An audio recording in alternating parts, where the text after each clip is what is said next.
자, 안녕하십니까. 한국경제TV 주식창 파트너 상한 김용덕 대표입니다. 자, 본방송은 8월 5일 저희 상한사령부 데일리 무료 방송이 되겠고, 22시에서 23시 사이에 진행해드리는 방송이 되겠습니다. 방송 시작은 22시 10분부터 진행 예정 방송을 이제 띄워드렸고, 뭐 그 시간부터 이제 진행이 된다고 보시면 되겠고요.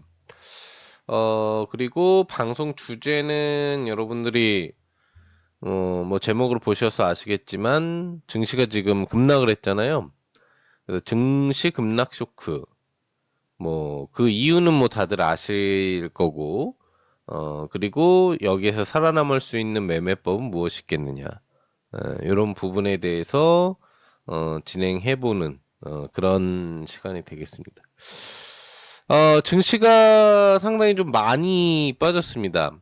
특히 이제 우리 증시 같은 경우에 장중 한때 뭐 제가 계속 캡처를 하긴 했는데, 어, 10%, 11%, 12%, 13%, 14%막 이렇게 이제 빠지더라고요. 예. 그 서킷이 걸린 다음에도 보통은 이제 우리나라가 이제 거래소하고 코스닥이 동시 서킷이 걸린 적이 역대 한 3번인가 밖에 이제 되지 않는다. 코스닥은 이제 조금 더 이제 있었고, 그런 부분인데, 사실 서킷을 넘어서서도 추가 하락 부분들이 이렇게 나오는 경우는 좀 극히 드물다라고 보면 될 것 같아요. 보통은 한번 이제 그 지정 하락폭 이상의 하락이 나와가지고, 사이드카가 걸리고 이제 나중에 서킷이 걸리고 이러면은 어 장거래 정지가 굉장히 오랫동안 됐다가 다시 거래가 형성되기 때문에 반발 반등력이 바로 나오거든요. 예전 같은 경우에 보통 서킷이 걸렸다 풀리면 바로 이제 꼬리 반등이 나온다라든지 이런 흐름들이 나왔는데, 어 오늘 같은 경우에는 보면은 이제 추가 낙폭, 예, 상당히 좀 더 강하게 나오는, 그런 흐름이 이제 형성이 됐었던 것 같아요.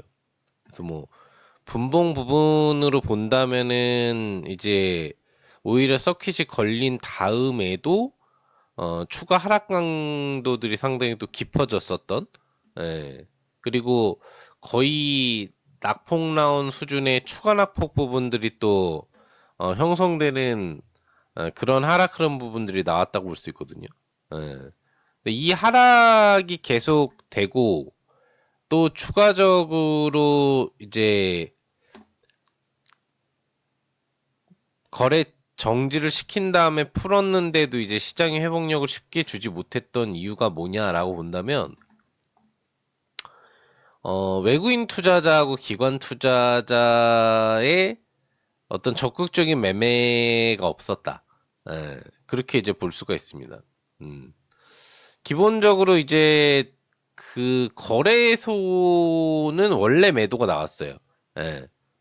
선물에서도 이제 매도가 1만 계약 이상이 이제 기본적으로 나왔었기 때문에 그런 흐름에서 실질적으로 어 거래소에서 였던 외국인 투자자나 이런 기관의 매수세 흐름을 기대하기는 좀 이제 어려운 그런 부분들이 있었거든요. 예. 근데 코스닥 같은 경우에는 외국인하고 기관이 지금 장 초반부터 화면에 보시는 것처럼 매수를 해줬었단 말이에요. 그러니까 충분히 어떻게 보면은 시장을 돌리는 흐름으로 좀 강하게 올려줄 수도 있는 그런 시장이었는데, 물론 이제 따로 가진 않겠지만 거래소 코스닥이 오늘 같은 장에서 보시면은 후반부에 이제 그 14% 찍고 나서 마이너스 14% 찍고 나서 좀 들어올려줄 때 시장가 매수세가 들어오고, 그 전까지 거의 4천억 가량의 매수세, 거의 2시 한 50분 40분 정도까지 계속 밀렸으니까 장이. 그때까지만 해도 순매수를 받아먹기만 하고 시장가 매수를 안 해줬었어요. 아마 요 지점일 거예요. 예, 요 지점까지가 이제 그런 지점이고 여기부터는 이제 3시로 들어가면서부터는 이제 시장가 매수를 조금씩 해줬지. 외국인하고 기관이. 그래서 좀 꼬리를 만들어준 거예요. 예. 그리고 이런 부분이 그래도 나올 수 있을 수 있는 원인이 떴던 게 뭐냐면은 이제 선물 매매 방향성에서 오전까지만 해도 이제 매도 계약 강도가 1만 계약 이상이 나오면서 사실 회복하기 어려운 보통 이제 옛날에는 4천 계약 정도 이상 그 다음에 요즘 같은 경우에는 7천 계약 정도 이상이 이제 매도가 나오면 시장이 올라가기 어렵다. 계속 조정으로 끝난다. 이제 매수 같은 경우에도 선물 매매 계약이 7천 계약 이상 이제 매수가 들어오면은 그날은 무조건 오른다. 외국인 기준이에요. 그렇게 평가를 받는데 그나마 이제 오후로 들어오면서부터 여기 보시면은 선물 매매 계약 강도가 매도가 줄어들면서 이제 매수로 분위기가 바뀌는 게 보이죠. 예. 여기 보시면 이제 2시로 들어오면서부터 매도 계약이 7천 계약 밑으로 떨어지고 옛날 3, 4천 계약이라고 하던 시장을 돌릴 수 있는 힘을 갖는 계약이 제가 3천 계약인가 4천 계약이라고 그랬잖아요.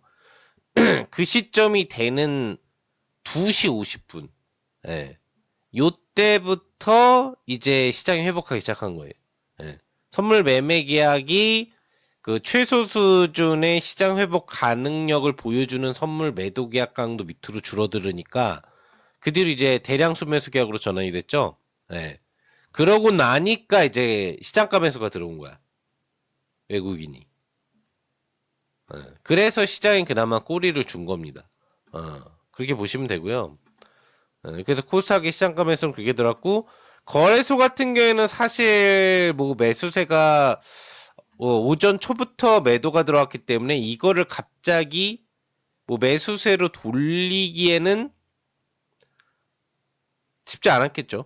예, 쉽지 않은 그런 흐름 부분들이 나왔고 그래서 실질적으로 장 종료되는 시점 기준까지도 소폭 정도는 이제 그 동일 타이밍 예, 매수 전환이 될 수 있는 가능성이 있는 그 타이밍이죠. 예. 요 구간대에서 이제 매도폭이 좀 줄어들면서 일부 매수세 전환 꼬리가 살짝 나왔으나 결국에는 뭐 시간이 얼마 안 남았기 때문에 우량주를 많이 돌리지는 못하고 시장 자체가 역시나 밑거리를 좀 주는 조정 마감으로 이제 끝난 거예요. 시장이 왜 하락이었느냐, 뭐 우리만 하락이었느냐, 뭐 이런 부분들을 가지고 생각을 해보면 그나마 위안이 드는 거는 우리만 하락은 아니었다. 뭐 이 정도? 예. 뭐 기본적으로 일본 증시도 그렇고 뭐 미증시의 조정에서 촉발이 된 거지만 다 조정이었다는 거죠. 예. 여기 보시면은 일본 같은 경우에는 우리하고 거의 비슷하죠? 일본도 뭐 12% 정도의 거의 뭐 급락. 예. 니케이 225 보면은 12% 급락 거의 비슷해요. 예. 아시아 증시의 이 기본 대표 핵심 증시 변동성의 어떤 하락 부분들이 일본하고 이제 우리나라 기준을 놓고 봤을 때는 거의 10% 이상의 조정이 나온 거고 그나마 이제 뭐 중화계 같은 경우에는 그 정도 충격파는 아니고 지금 보시면 뭐 1.5% 정도? 이 정도에서 그냥 선방하면서 마무리됐다고 볼 수가 있겠는데, 우리 증시는 워낙에 이제, 미증시에 또 영향 부분들을 많이 받는 부분들이 있다 보니까, 일단 미증시 어떤 부담감, 그리고 아시아 장중기주의 선물 지수가 계속 밀리는 이런 부담감, 이런 흐름 부분들이 매물 폭탄을 계속 유도한 거예요. 네. 그러니까 거래소는 외국인이 좀 많이 팔았다고 볼 수 있지만 뭐 10% 이상의 급락을 유도할 정도의 매도가 나온 건 아니거든요. 예. 뭐 1조 몇천억 정도 매도를 했는데 옛날에도 그 정도 매도가 뭐 2% 정도 이내 조정장에서 나온 적 많잖아요. 근데 지금은 어떻게 보면은 이제 뭐 거래소보단 코스닥을 평가하자라고 한다면 매도가 매도를 불렀다. 예. 그러니까 코스닥은 한마디로 얘기하면은 그냥 가만히 시장을 내비두고 있는데 개인들이 계속 던지고를 반복한 거야. 또 받은 개인이 또 던지고 받은 개인이 또 던지고를 반복한 거지. 어. 그러면서 시장이 이제 10% 이상의 사실 하락폭으로 이제 밀렸다고 보는 게 맞아요. 뭐 하락 원인으로는 이제 경기 침체설인데 뭐 이미 어느 정도는 시장이 조정이 한번 나와줘야 된다라는 거는 제가 여러분들한테 뭐 2달 전부터도 얘기를 해드렸죠. 예, 시장이 지금 달러 가치 대비 너무 미증시가 과열로 올라가 있다. 결과적으로는 한 번 정도 시장 흐름 같은 경우에는 이제 좀 밀릴 수 있다. 많이 올라갈수록 그 하락 강도가 더 세질 수 있으니 부담이 될 수밖에 없다라고 얘기를 해드렸었는데, 지금은 그래도 달러가 좀 개선되어 있는 추세예요. 1360원대 정도. 오늘은 이제 급등 시도분들이 나왔지만, 전체적으로는 이제 1390원대 달러보다는 60원대 달러로 내려와 있어서, 시장 흐름으로 보면은 5월 정도? 5월 중반 말고 이제 초반하고 후반부. 예. 그 정도에 위치한 부분하고 라인이 이제 맞게 돌아가면 되는 거예요. 예. 그러니까 달러가 더 떨어져서 안정화되거나 달러 약세가 나오지도 않고 고강도 달러가 유지되고 있었는데도 불구하고 미증시 즉 해외 증시 어떤 변동성 부분들이 상승 흐름 부분들을 주었었던 거. 예. 이런 부분들이 실질적으로 미 증시 부분의 어떤 버블 붕괴와 함께 조정 영향 부분들을 이제 줬다라고 볼 수 있거든요. 예. 그러니까 지금 기본적으로 본다라고 하면은 이거, 예.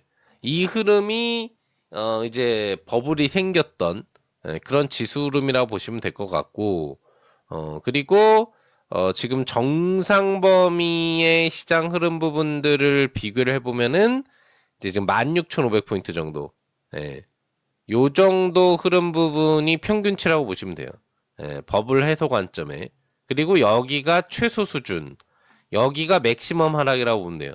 방송에서도 제가 한번 이제 멘트로 언급을 드렸던 것 같은데 17,000포인트는 나스닥이 찍어야 버블이 없어진다라고 볼 수가 있고 평균치는 16,500 정도에 도달을 해야 실질적으로 이제 버블은 깨지고 과매수가 아니라 오히려 과매도 영역으로 내려갈 수 있는 구간이 되고 16,000포인트 구간까지는 터치를 할 수 있는데 이 밑으로 내려가면 이제 오히려 과매도가 되는 구역이 된다고 했죠. 예. 그래서 지금 아직까지 추가적인 미국 현물 장세가 출발되지 않은 상태 기준에서 종가를 보고 하고 있기 때문에 미 선물 부분, 나스닥 선물 부분의 추가적인 부분을 이제 고려해 보면은 이 위치가 여기잖아요. 아까 전에 짚었던 구역이 여기, 그 다음에 여기가 4월, 여기가 5월이기 때문에 이미 선물이 출발 진행되고 있는 구역이 어디냐면은 이미 평균치를 넘어간 거야. 네, 선물로 따지면 18,000, 그 다음에 여기 뭐 19,000, 17,000 이렇게 잡히는 거거든요. 네. 나스닥 미니 선물 기준으로. 그러니까 이미 선물로 따지면은 18,000보다 밑에 17,000, 18,000 사이에 있잖아요. 그럼 이게 나스닥으로 따지면은 어느 정도 수준에 있는 거냐면은 아까 전에 잡았을 때 여기죠. 여기하고 여기 라인을 잡는데 이렇게 중간값이 나오는 거지. 예. 그러니까 지금 이미 나스닥 선물이 가 있는 자리가 16,250포인트 그리고 16,000포인트를 벌써 한번 찍어줬다는 얘기예요. 예. 그러니까 미증시는 선물의 어떤 과대낙폭으로 이미 적정 조정은 다 나왔다라고 볼 수 있는 부분이고 그런 부분이기 때문에 미증시 같은 경우에 오늘장 추가 조정이 나올 확률이 그렇게 크지는 않다라고 예측은 가능해요. 예. 다만 주의해야 될 게 뭐냐면은 지금 이 증시 하락의 이유로 찾은 게 뭐냐?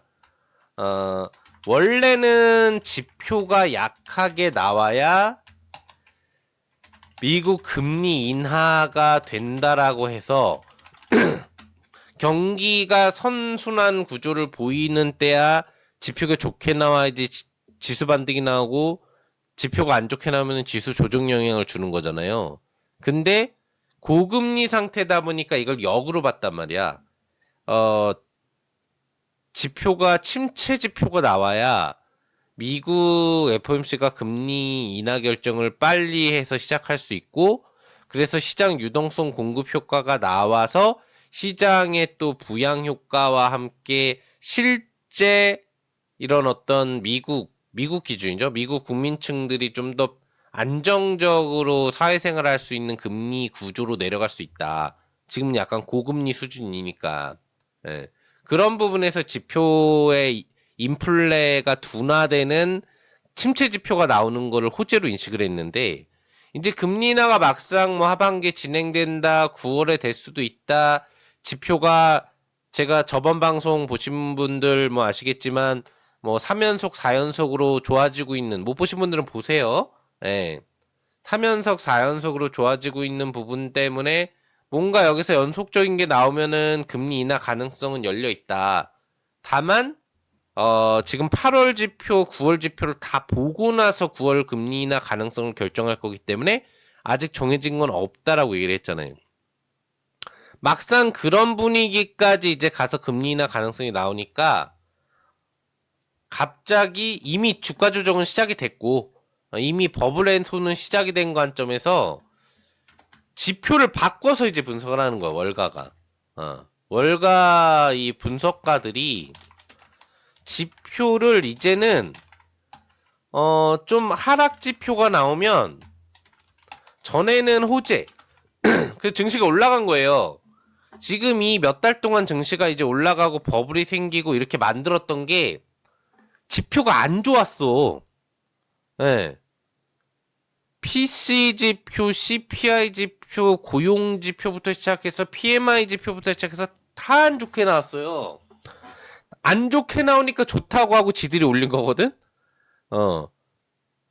그럼 제가 무리하게 올린다, 이상하다 그랬잖아. 예. 그렇게 얘기를 했는데, 인젠 들어와가지고는 경기 침체라는 거야, 갑자기. 그러니까 이게 분석에 따라서 시장이 막 휘둘리니까 웃긴 거죠. 인제는 1차로 이미 예비치가 나왔었던 제조, 오늘 또 서비스 PMI 확정치가 나오거든요, 이따? 11시에? 어떻게 될지 궁금하네. 그게 이제 변수가 될 것 같아. 오늘 그거를 가지고 시장을 또 흔들어 버릴지, 흔들 수 있을 만큼 흔들어서 이제 더 흔들 자리는 안 나오거든요? 아까 얘기 드린 것처럼 내려올 만큼은 다 내려왔어요. 선물 기준으로. 그래서 미증시는 출발할 때 일단 출발 자체가 개파락으로 출발하겠지만 거기서 음봉이 나올 확률보다 유지되거나 양봉 시도가 나올 확률이 좀 더 높은데 문제는 미증시 개장하고 30분 뒤에 서비스 PMI 확정치가 나온단 말이야. 이제 설명드리겠지만 1차로 이미 예비치 제조업 PMI가 나왔는데 예, 사실 이 제조 PMI가 예비치로 나오는 부분에서는 이걸 가지고 뭐 시장에서 악재로 크게 받아들이진 않았었거든요. 예. 근데 이게 이제 확정치가 나왔는데 49점 뭐 몇이 예측이 됐었던 이 부분을 46점 몇이 나왔다 이렇게 얘기가 나온 거야. 어. 제조 PMI. 여기 지금 뭐 확인이 되나? 음. 그거하고 이제 그건 S&P 관련 PMI고 ISM 또 제조업 지표가 있거든요. 예. 이걸 보면은 이게 또 이거는 저거구나. 잠깐만요.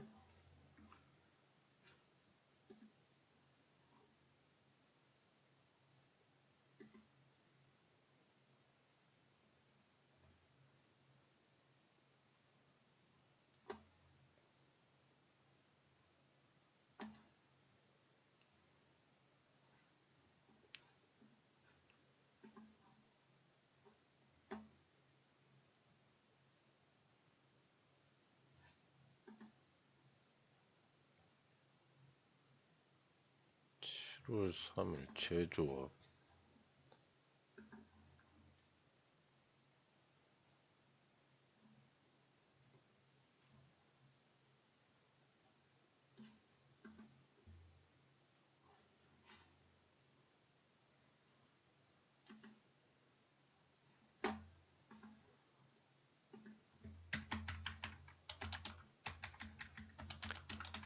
아무튼 지표 부분을 가지고 얘네들이 악재로 계속 인식하는 그 얘기들을 이제 해주는 거야. 어. 여기요. 이걸 이제 보여드려. 이거야, 이거. 예. 오늘 나오는 거는 이제 ISM 확정치가 나오는데, 여기. 예. 보시는 것처럼 S&P 기준의 제조업 부분. 왜 이래? 잡기가 힘들어. 예. 제조업 부분에서 이미 이게 여기 보시면은 24일 날 49.5 수준에 대한 흐름이 나왔었거든. 예. 근데 이거 기준의 흐름 부분들을 갖다가 이제 49.5가 49.6 부분이 사실 된 부분이 되면은 이게 뭐 별로 변동이 없고 오히려 올라간 거거든요. 어. 근데 이런 부분을 갖다가 얘네들이 이제 악재라고 하면서 이걸 갖다가 인식을 시키는 거지. 어. 원래 기본적인 흐름 부분에서도 지금 보시면은 별로 차이가 안 나잖아. 예. 문제 자체가 크게 나오지 않는 부분이거든. 예. 그래서 기본적으로는 이런 어떤 PMI와 관련된 부분에 있어서 지금 이게 악재다. 그래서 갑자기 안 좋은 지표가 나온 부분들을 갖다가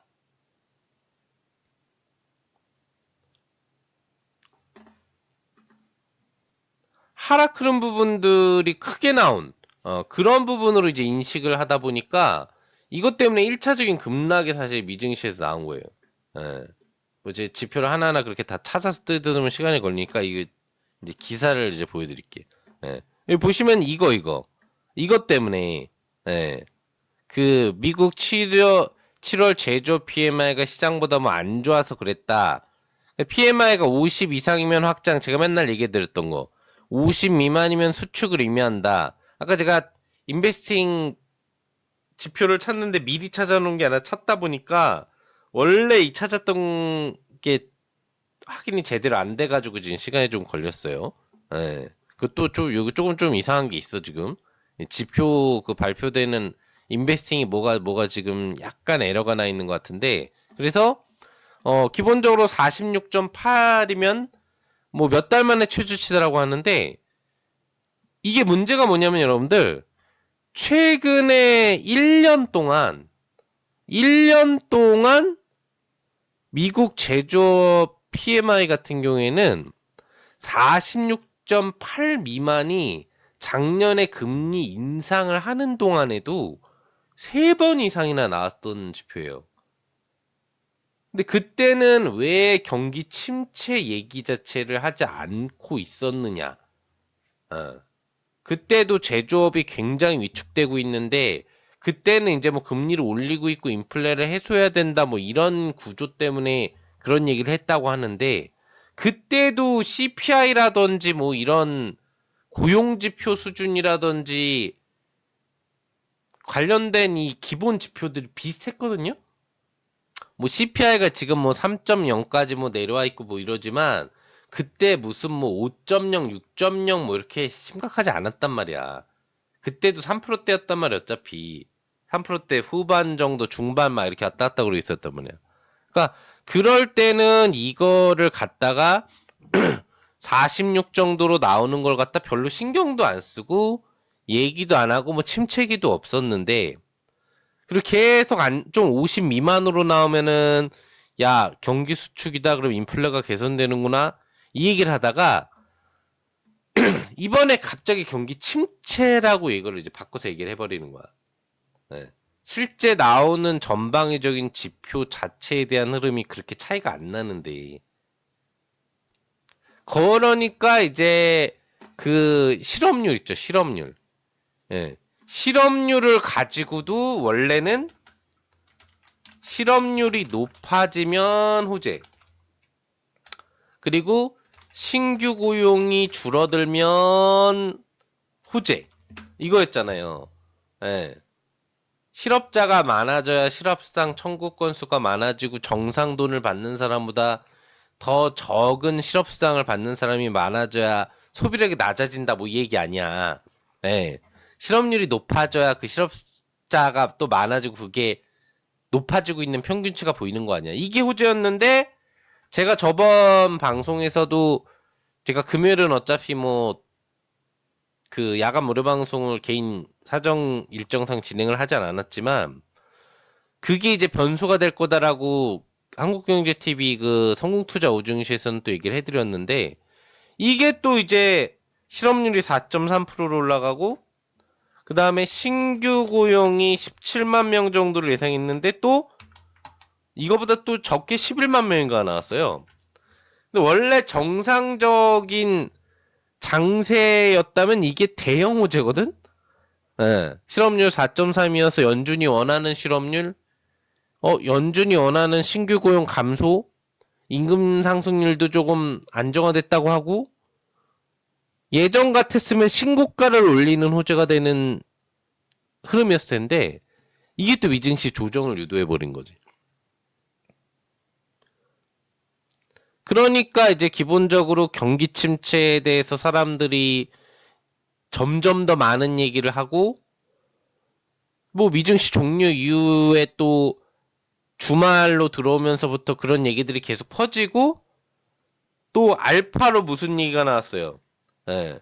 이란이 대전쟁을 준비 중이다. 뭐 이런 이제 변수, 이런 이제 전쟁 변수까지 기하급수적으로 확대가 되면서 이제 아시아 증시에는 이제 폭탄이 터져버린 거지. 어.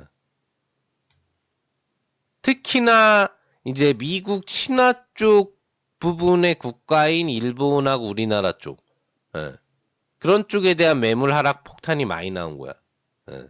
중국 같은 경우에는 조금 이제 덜 할 수 있는 이유 자체가 이 관련된 영향도 부분들이 약간은 사회주의 쪽이잖아요. 그러니까 이란하고도 중국이 또 친하고 뭐 이런 이제 공산국가나 이런 쪽 부분들은 이 부분 연동의 시장 영향 부분들이 크게 같이 연동을 하지는 않는 거지. 예. 근데 직접적인 이 미국하고 연동되는 국가들은 이 쇼크를 더 많이 받아버린 거야. 거기 전쟁 변수에 대한 부담까지 같이 받아버린 거지. 예. 그리고 결정적으로는 매물이 매물을 부르는 하락 부분들이 이제 계속 이어져 버리는 그런 현상들이 나와버린 거예요. 그러니까 실질적인 흐름 부분에서 지표 부분이 오히려 안 좋게 나온 게 호재였는데 이제 악재가 된다.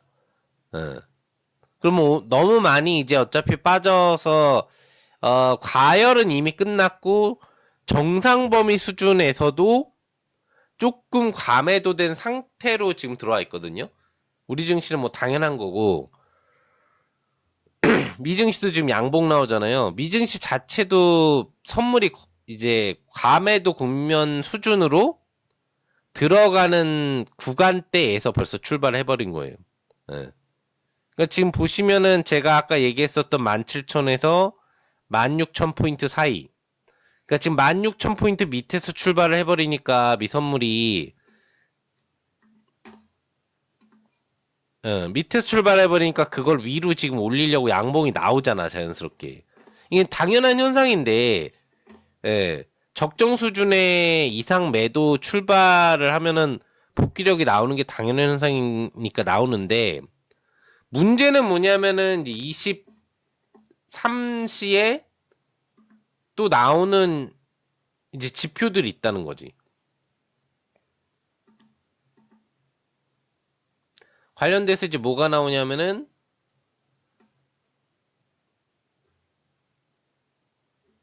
7월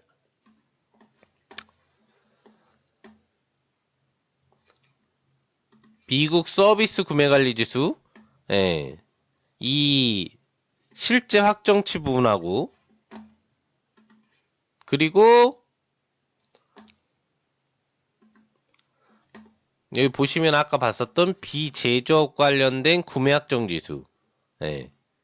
이게 이제 23시에 나온다는 얘기예요.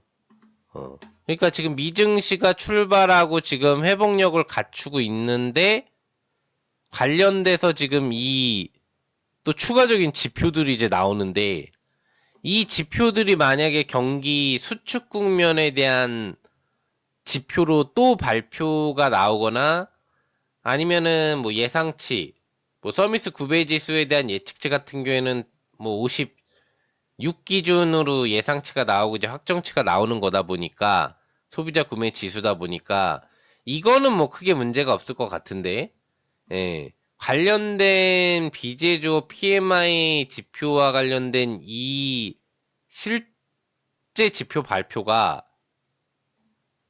경기 수축 국면에서 S&P PMI 관련된 제조업 지표가 위축됐다라는 부분과 연동돼 가지고 발표되는 흐름 부분에 어떤 영향을 줄 것이냐지 이제. 예.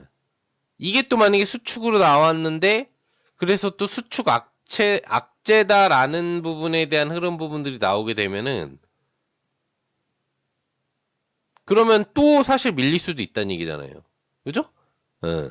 물론 이미 많이 밀려서 그 체감 효과는 덜 하겠지만 뭐 적당히 이 지금 뭐 경기 침체기를 꺼내야 되는 거지. 예.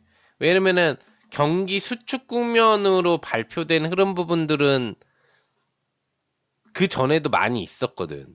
예. 그러니까 이런 부분들을 가지고 계속 뭐가 안 좋다 안 좋다 이렇게 할 만한 얘기는 사실 아니란 말이야. 예. 그래서 추가적인 흐름 부분에서 이제 얼마나 이 부분을 가지고 더 악재화시킬 거냐에 따라서 지금 회복력을 갖추는 그러니까 16,000에서 딱 걸려버리죠. 예. 16,000이 기본 이제 어 구간 범위 하단이다 보니까 이제는 여기로 올라가기를 좀 버거워하는 느낌이 드는 것 같아. 예. 전에는 뭐 신경도 안 쓰고 이렇게 날라댕기다가 한번 꺾이고 나고 급하게 경기 침체다라고 하면서 밀려버리고 나니까 이제는 이 범위폭 안으로 들어가는 것도 부담스러워하는 거지 사실. 예. 그래서 뭐 23시에 발표되는 이 또 추가적인 PMI 지표에 대한 어떤 흐름이 시장을 충격을 주는 강도가 어느 정도 수준일 것이냐. 음. 네. 어느 정도 수준일 것이냐가 이제 중요하다는 얘기죠. 그게 만약에 이제 서비스 구매 관리 지수는 경기 확장 유지 국면으로 나올 거라 사실 이거는 문제는 없는 것 같아. 예. 근데 중요한 거는 이제 이걸 갖다가 해석하는 것도 또 문제잖아. 원래 이게 낮게 나와야지 이것도 좋은 건데, 예, 구매력이 떨어져야지 좋은 거기 때문에 낮게 나오는 게 좋은 건데, 이게 또 낮게 나오면은 이제 또 침체다 이럴 수도 있는 거야. 예. 그래서 지금 기준으로는 예측치보다 이제 정상 경기 금리를 따져서 높게 나와야 되는 거. 그 다음에 이 ISM 제조업 같은 경우에도 예측치는 일단 플러스로 잡아놨으니까 예측치보다 높게 나와야, 그래야지 호재로 인식될 것 같은 느낌? 만약에 예측치보다 낮게 나오면은 또 뭐 제조업이 무슨 뭐 불황이니 50 미만으로 나오면은 침체가 어쩌니 하면서 또 미증시가 흔들릴 수도 있다는 부분이 되는 거죠. 어. 그때의 지표 발표와 연동되는 시장의 변동성이 어떻게 반응하냐. 예. 여태까지는 안 좋은 지표가 나야 호재로 인식되던 시점 타이밍이 여기까지였고, 여기, 예, 이 날짜를 필두로 CPI가 호전적으로 낮게 나왔는데 첫 악재화가 된 게 이날이잖아요. 이 뒤로는 지표들이 오히려 인플레 개선으로 가면 갈수록 빅테크 매물 폭탄과 함께 안 좋게 인식이 돼버린 거야. 어. 그러고 미국 FOMC 하고 나서 FOMC에서 파월이 확실하게 금리 인하를 얘기해 주질 않았고 할 수 있다라는 것만 했지 확실하게 얘기를 안 해준 거예요. 자세한 거는 이제 전 무방 보시면 이제 얘기 나오니까 그거 보시고요. 이걸 또 다 풀어서 FMC 얘기를 할 수는 없으니까, 예. 이전 방송 보시면은 막 이렇게 막 1시간 이상, 2시간 이상 강의된 부분들이 있을 거예요. 예. 그리고 나서는 이제 계속 이제 정방향 사이클로 지표 인식이 되는 거야. 그러니까 오늘 나올 지표를 정방향으로 인식할지 역방향을 호지로 인식할지를 한 번 더 판단을 해보면 이제부터는 지표가 안 좋게 나오면 악재로 인식이 되겠구나 라는 걸 느끼거나 아니면 또 바뀌었구나 이렇게 확인할 수 있는 거지. 예. 거기에 따라서 8월에 시장 판단을 해가야 되는 거예요. 왜 8월에는 FMC 회의도 없고 9월에나 있고 잭슨홀 미팅 정도가 있는 건데 실질적으로 그 안에 뭐 물론 이제 추가 조정이 뭐 크게 나올 만한 수준은 아니니까 이제는 어느 정도 바닥을 잡고 이제 이번 주 중에는 뭐 바닥을 시장이 잡을 건데 이렇게 더 쇼크를 주고 잡을 것까지를 우리가 상상하거나 기대하진 않았지만 어쨌거나 이번 주에 변동성을 주고 하락을 잡고 바닥을 잡는 거는 이제 맞기 때문에 더 떨어질 자리도 사실 없어요. 네. 그런 거기 때문에 시장 바닥은 잡히겠지만 지표 인식에 대한 방향성에 대한 흐름 부분들을 체크하는 포인트가 이제 완전히 변화될 수 있다라는 거. 예. 그런 부분을 이제 확인해 보면 될 것 같아요. 어쨌거나 시장은 상당히 안 좋은 게 많고, 그리고 예전에 인식됐었던 그런 흐름에 비해서도 부담감이 높은 게 맞아요. 그리고 전쟁 변수나 이에 대한 확산에 대한 부담감이 높은 분들도 많고, 시장이 크게 빠지다 보니까 여러분들이 수익 내기가 상당히 좀 어려운 그런 시장인 게 맞아요. 근데 이런 시장에서도 제가 얘기 드리는 게 살아남을 수 있는 매매법이 있다. 이거는 뭐냐? 기본 매매법에서는 뭘 우리가 확인할 수 있느냐? 항상 조정장에는 틈새 시장 공략주를 잘 찾아야 한다. 예, 이게 기본적으로는 중요한 거예요. 틈새 시장 공략주를 잘 찾아야 된다. 무슨 얘기냐? 하락장에서 정상 업종이 반등이 나올 수가 없잖아요. 나올 수 없다. 그죠? 예, 나올 수 없다. 그러니까 결과적으로는 정상 업종이 아닌 쪽을 관심 가져야 한다. 예, 이렇게 되는 거지. 그러니까 지금도 IT 섹터는 무너지고 오늘도 우리나라 같은 경우에 10몇 프로가 빠지니까 뭐 전 업종이 거의 밀리지만 IT 섹터의 하락폭이 더 크잖아요. 근데 오늘 오른 게 뭐가 있어요? 오늘 오른 업종이 뭐가 있습니까, 여러분들? 어? 오늘 오른 업종이 뭐가 있죠? 방산. 예. 빅테크 업종은 무너졌어도 방산 섹터인 빅텍이라든지 그 다음에 뭐 흥구석유 그리고 한국석유 물론 이제 장중에 얘네들도 꺾이긴 했어요. 이제 오후 들어가지고 이런 애들 그 다음에 스페코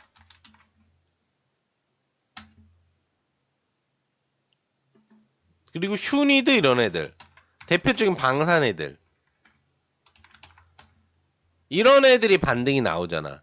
특히 슈니드는 이제 그 이스라엘 관련된 예전 그 관련 방산 장비 공급 이력 때문에 또 이번에 방산주 주도주로 올라왔는데 이런 이제 틈새 시장 지금 재료가 있고 시장이 조정인데도 현재 그 전쟁 변수의 불안감에 재료가 있는 이런 애들 같은 경우에는 오히려 오른단 말이죠.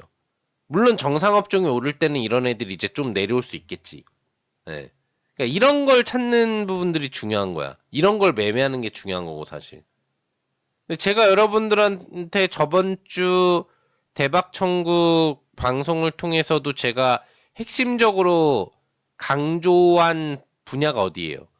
어떤 전문가도 저번 주에 그 분야를 직접적으로 강조한 부분이 별로 없는데 제가 방산 스타를 이번 주 제가 대방출 천국 출연하기 전까지 관심을 가져야 된다고 했잖아.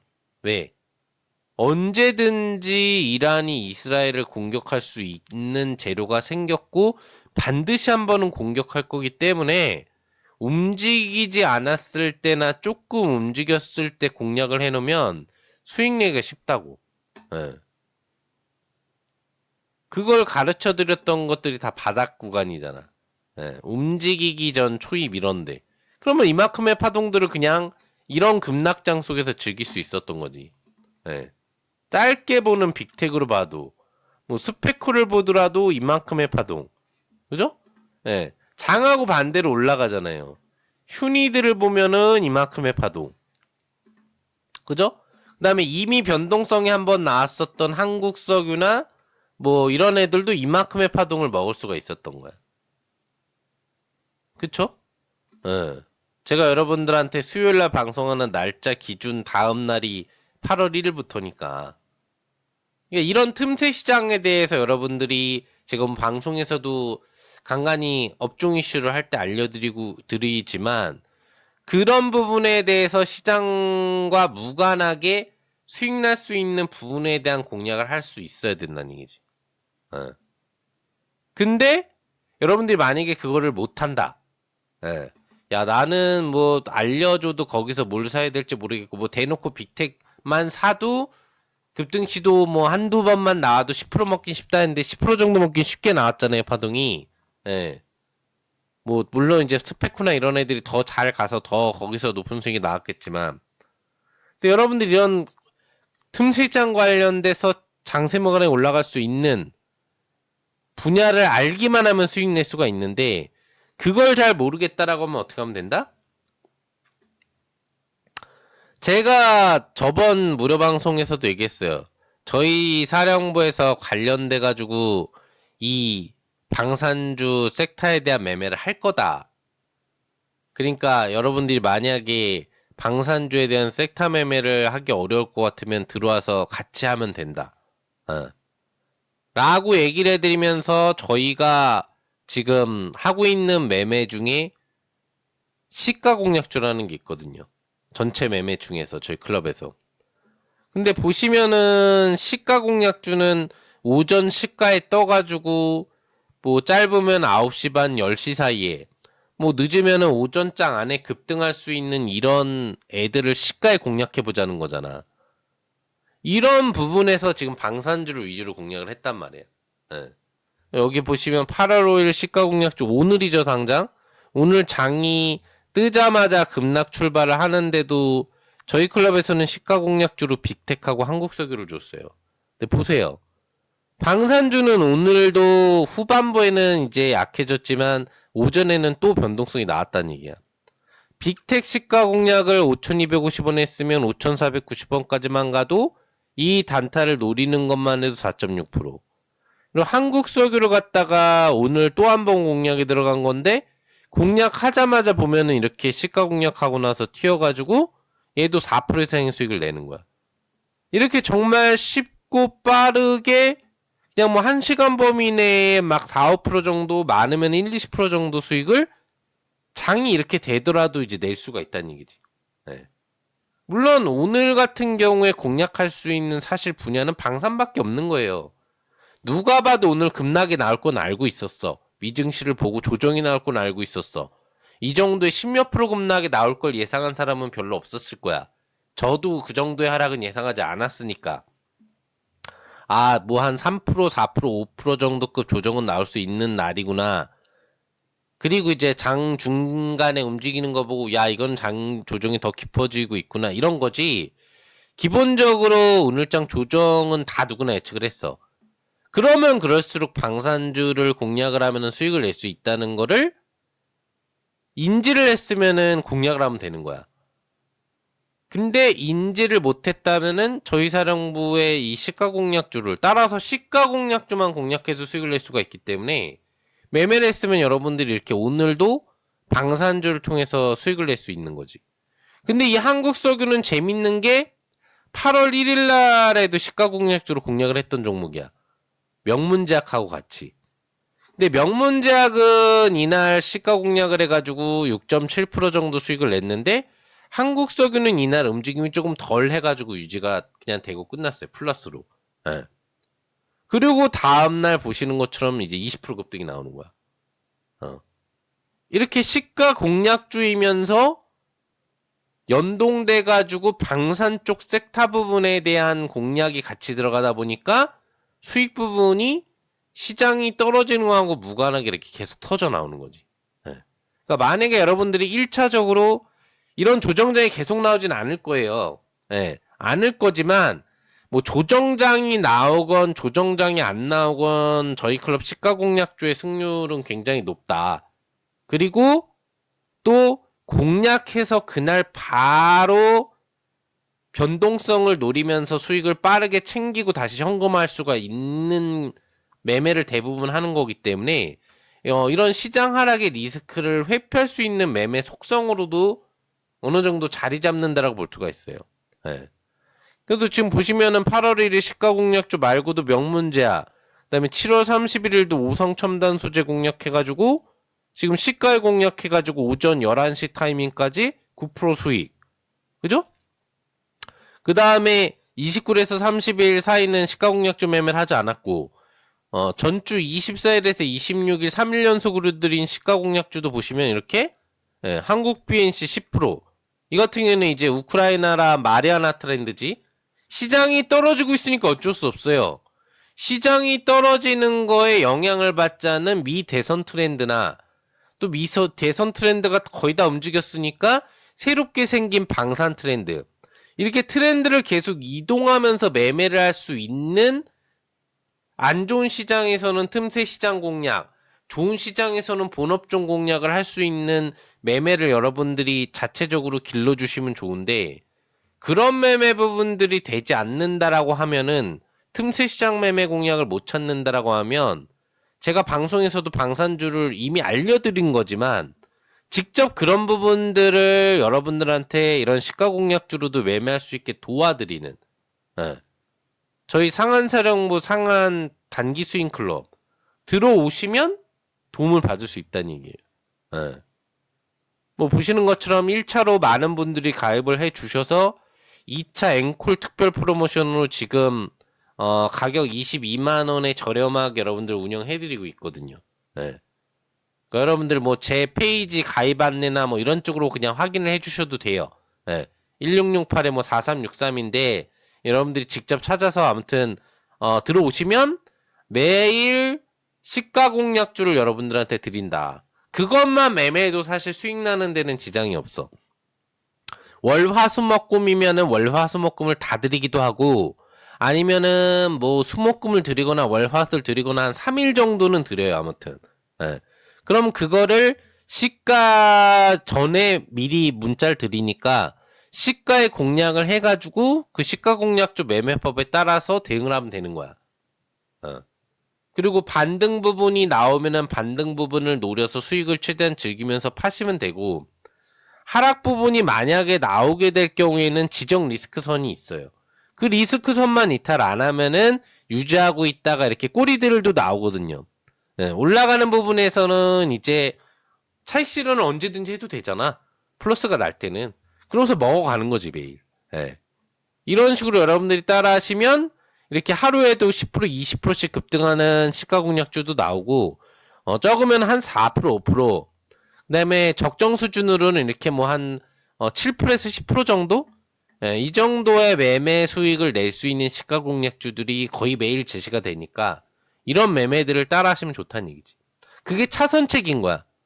여러분들이 이런 증시 급락 쇼크에 살아남을 수 있는 방법 중에 하나가 기본 매매법에서 조정장에서도 반등이 나올 수 있는 틈새 시장 공략들 찾아야 되는데 그런 부분에서 제가 저번 주부터 이번 주 조정장에서 살아남을 수 있는 분야를 방송에서도 대놓고 방산주로 알려드렸다. 무방에서도 방산주라고 알려드렸다. 무방 참여하신 분들은 아실 거예요. 그거 말고 이제 분할적으로 다중분할로 해가지고 잡아야 되는 또 한 가지 분야도 알려드렸지만 그건 다중분할했으면은 지금 문제는 없을 거고 예, 아직은 분할 매수 구간 중일 테니까. 그래서 직전 매수가 가능하고 대응 부분이 가능한 걸 방산으로 얘기했는데 여러분들이 그걸 매매를 직접 선택을 못했다면 저희 사령부에서 이렇게 해주니까 예, 시가 공략주가 됐건 뭐 장중 공략주가 됐건 이렇게 해줘가지고 수익을 낼 수 있게 해드리니까 요런 방법으로 대안을 찾아보시면 또 어떻겠느냐. 예, 요런 얘기를 이제 해드릴 수 있는 거죠. 뭔 얘기인지 아시겠죠? 예. 그래서 어쨌거나 어려운 장이지만 어려운 장 부분은 이제 거의 벗어났습니다. 그렇다고 지금 방산주를 공략하면 안 돼요. 지금 그럼 이제 방산주를 공략하라는 얘긴가라고 잘못 생각하시는 분이 있을 수 있는데 방산주가 파동이 벌써 한번 나왔잖아. 물론 이란이 이스라엘을 공격하는 날 변동성은 좀 더 생길 수 있어요. 근데 이제 리스크율이 있는 거야. 전에도 이란이 이스라엘을 공격했는데 대부분 다 막아내버리면은 이스라엘이 이란을 공격하지 않는 일이 벌어지거든? 그럼 방산 트렌드가 죽어버려요. 그러니까 어떻게 보면 방산 트렌드는 이제 끝물이기 때문에 보유자의 영역이라 보는 거야, 이제부터는. 신규를 공략할 영역은 아닌 거죠, 어떻게 보면은. 예. 뭐 아니면 도로 들어가기 시작하는 거니까. 그래서 지금부터는 이제 뭐냐, 본업종의 저점 타이밍을 확인하는 작업이 중요한 거예요. 예. 본업종이 저점 타이밍이 이제 나오느냐 여부를 확인하는 게 이제 중요하다는 얘기지. 예. 그래서 현재 시점에서 지금 시장이 이제 올라가고 있죠? 네. 올라가고 있는데 이 올라가고 있는 이 흐름 부분이 이제 지표 발표가 나왔겠죠? 지표 부분에 대해서 어떻게 해석을 하고 있느냐에 대한 흐름이 중요한 거지. 아따 이거 기껏 띄워놨는데 지표가 또 이렇게 버벅거리네. 잠시만요. 확정지표가 나왔으니까 확정지표 이제 봐야 되잖아 우리가, 그죠? 그걸 지금 이제 보여드리려고 하고 있는데 컴퓨터가 지금 버벅거리고 있어서 그래요.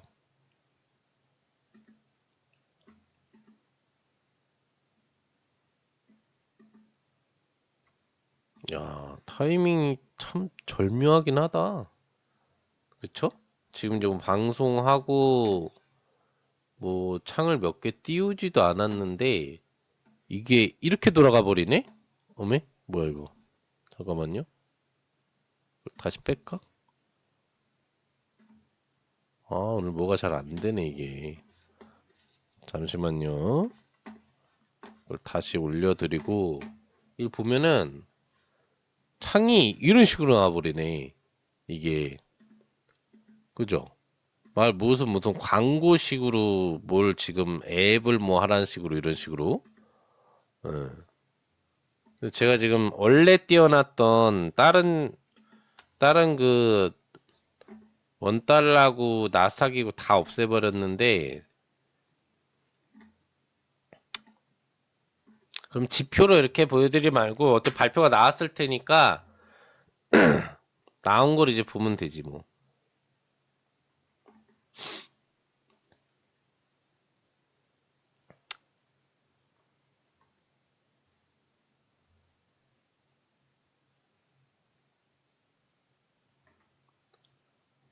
근데 이게 또 방금 나온 거여서 또 뜨지도 않는다.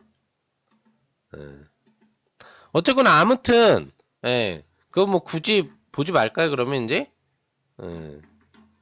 바로바로 기사를 안 내, 실시간으로. 다시 바로바로 기사를 내야 될 거 아니야? 언론사들이 뭐 하고 있는 거야, 지금?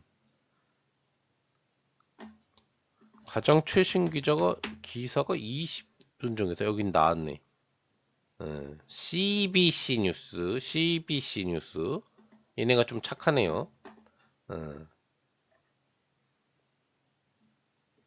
얘네가 지금 이제 지표를 발표한 걸 제일 먼저 기사를 낸 것 같은데, CBC 뉴스. 7월 소비자 구매 지수가 51.4가 나왔다. 지난 6월에 몇 나온 거를 얘기를 할 필요는 없고, 쓸데없게 냈네. 빨리 내려고 하다 보니까. 예. 예측치 대비 어떻게 됐으며 전달 대비 어떻게 된지 보여줘야지. 지난 6월에 몇 나온 걸 얘기해봐야 뭐하나? 급하게 내냐고 정신이 없었네 얘네들이. 응.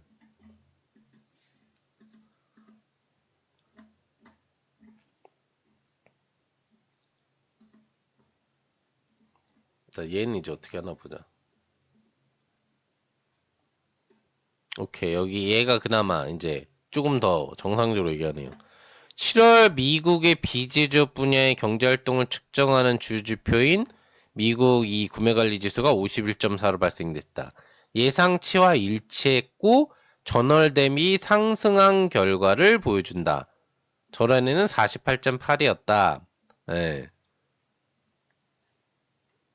그리고 IM 비제조업 물가지수는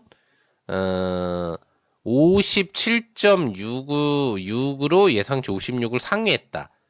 예, 전월 56.3을 소폭 상승했다. 어. 그러니까 이게 뭔 얘기냐? 이러고 지금 시장이 이제 반등이 나오고 있잖아요? 이게 뭔 얘기냐면 56을 이거 동그라미로 해놓으니까 불편하네. 56을 예상했었는데 57이 나왔다는 얘기죠? 그쵸? 예. 그리고 51.4를 예측했는데 하나는 51.4로 예상치를 부합했다는 얘기예요. 예.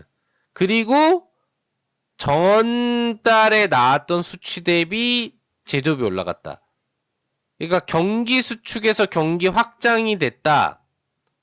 그리고 지금 경기 확장 5, 6을 예측했는데 5, 7이 나왔다. 이게 뭔 얘기예요? 인플레 확대잖아, 원래는. 원래는 인플레 확대 관련돼서 예전으로 따지면은 당장 이제 뭐 이제 한창 증시가 신고가 따질 때만 해도 이렇게 나오면 악재거든요. 그래서 조정이 나와야 되는데 이제는 오히려 이런 지표가 시장을 올려주는 효과를 갖게 되는 거지 지금. 예. 오히려 올려주는 효과. 예. 오히려 올려주는 효과. 여기 보시는 것처럼 발표가 나오고 나서 시장이 오히려 뭐 큰 반등은 아니지만 이미 과대낙폭에서 올라오고 있었으니까 반등을 주는 그런 효과를 만들게 되는 거예요. 그러니까 한마디로 앞으로 바라보는 지표는 뭐 이게 이제 악순환이거든요, 사실. 예. 이런 좋은 지표를 호재로 인식하고 시장이 안 좋은 지표가 나오면 경기 침체라고 내려가게 되면 무슨 안 좋은 효과가 나올 수 있냐면 결론적으로는 9월에 미국이 금리 인하를 안 할 확률이 높아지는 거야. 그게 악재가 될 수 있는 거예요. 예. 왜 그러면은 시장에서 지금 인플레 지표가 나와서 인플레가 다시 확대되는 지표에 반응을 해서 반등이 나와. 그리고 연준이 원하는 하락 지표에서 그 인플레 개선 지표에서는 하락이 나와. 이래 버리면은 인플레 개선 지표가 나오면은 지수는 계속 떨어지게 되고 그때 9월에 금리 인하를 한다고 해도 시장의 상승 부양 효과가 떨어진다는 얘기지. 예. 이미 지수가 많이 빠져버린 상태에서 부양 효과가 나와버리면 증시는 이제 오를 수 있겠지만 예. 죽어나가는 개인이 많아진다는 얘기야 한마디로 얘기하면. 그리고 반대로 좋은 지표를 해석을 플러스로 해서 이제부터 증시가 올라가잖아요 8월에. 그러면 8월에 만약에 인플레 확대 지표들이 지금 이제 나오는데 이걸 호재로 올라가잖아? 근데 이 지표가 나오면은 연준에서는 금리 인하를 안 하거든, 9월에. 어. 그럼 결국에는 금리나 유동성 공급 효과 기대치는 또 떨어질 수 있는 이런 상황이 돼버리는 거야. 음. 그래서 뭐가 좋고 뭐가 나쁜지에 대한 해석이 되게 불분명하고 분석들이 다양하게 나올 수 있는. 그러니까 원래로 따지면 경기 확장 지표가 나오는 때 반등이 나오는 게 맞아요. 그리고 경기 수축 지표에는 조정이 나오는 게 맞지. 침체에 대한 얘기하는 게 맞고.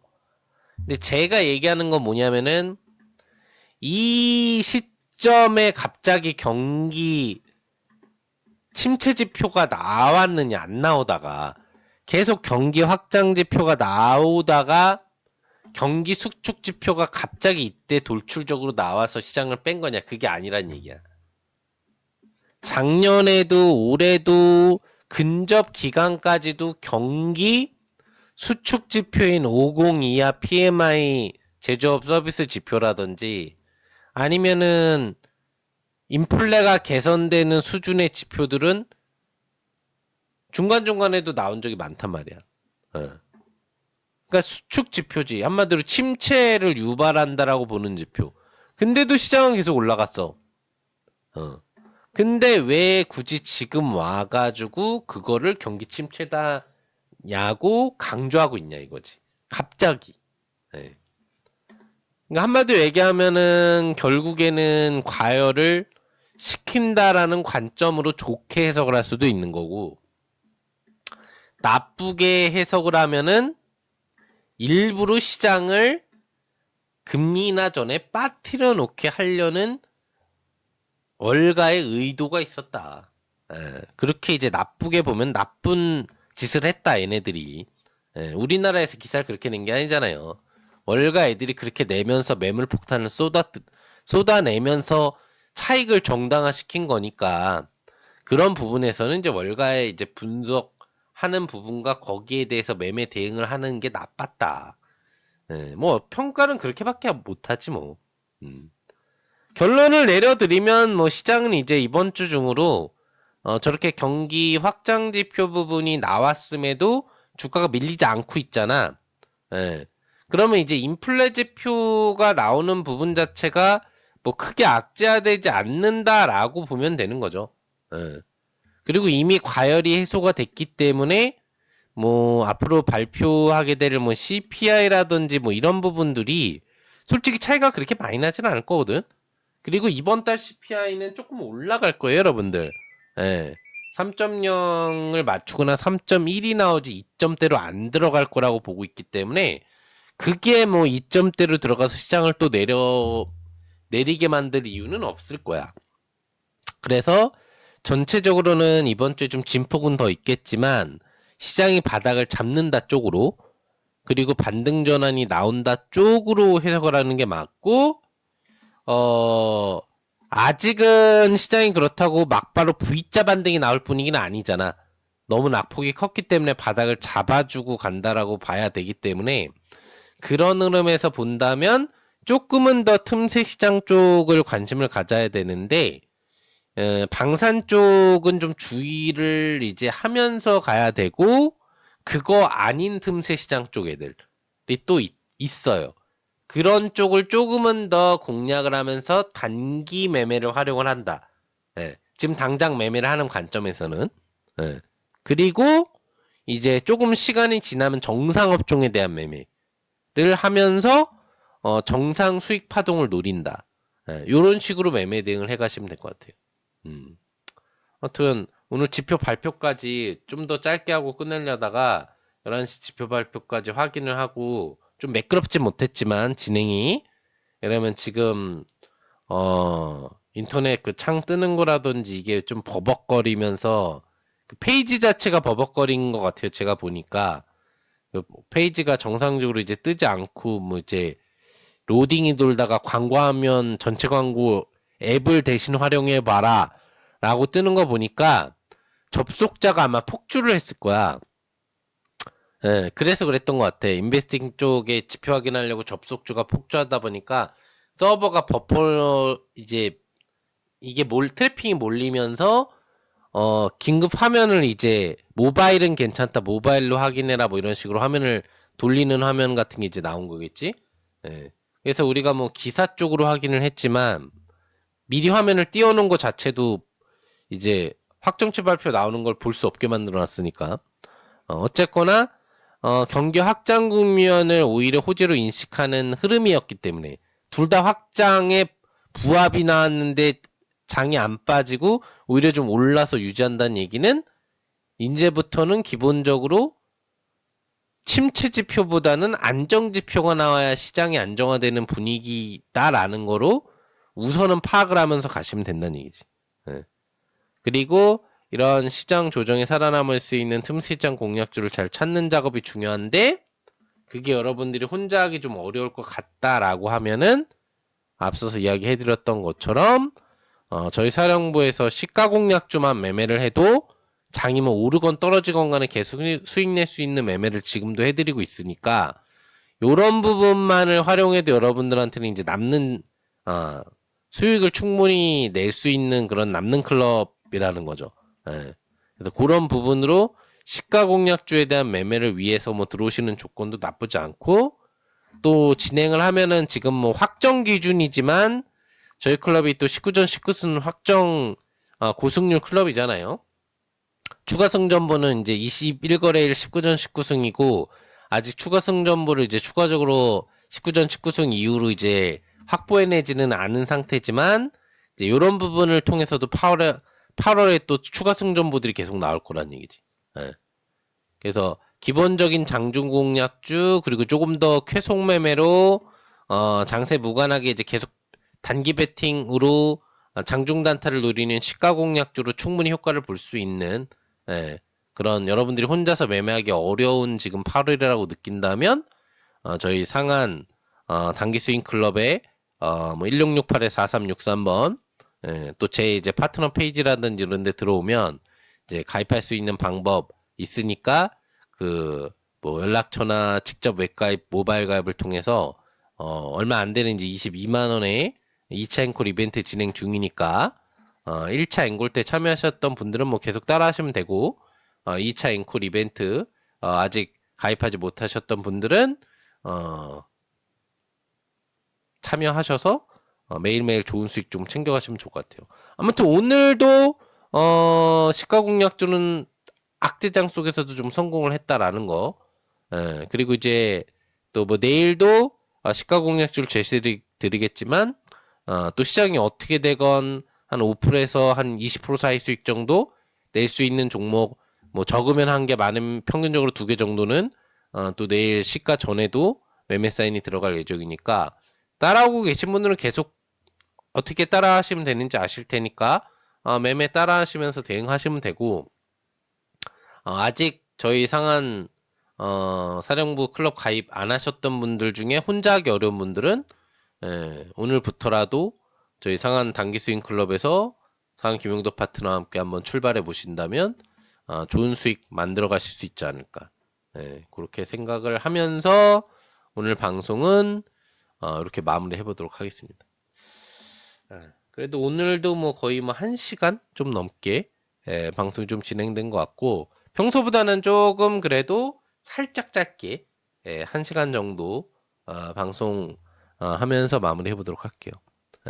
또 내일도 새로운 주제를 가지고 우선 뭐 시장이 좀 올라가길 기대하는 게 낫겠죠 우리가 아무래도 좀 더 편한 시장은 상승장이니까 단기 쇼크가 빨랐던 만큼 매를 빨리 맞았다라고 생각하고요. 그렇게 생각하고 긍정적으로 생각하고 대응하시면 되지 않나 생각해 봅니다. 어쨌거나 혼자 하기 어렵다면 어떻게 한다? 상한사령부를 따라오시면 된다. 그럼 여러분들에게 제가 수익 낼 수 있는 종목 매일매일 드리고 있으니까 그거 잘 활용하셔서 따라오시면 좋겠다. 라는 말씀 드리면서 마무리하도록 하겠습니다. 자, 한국경제TV 주식창 파트너 상황김영덕 대표였고요. 내일 데일리 무료 방송 시간에 다시 뵙도록 하겠습니다.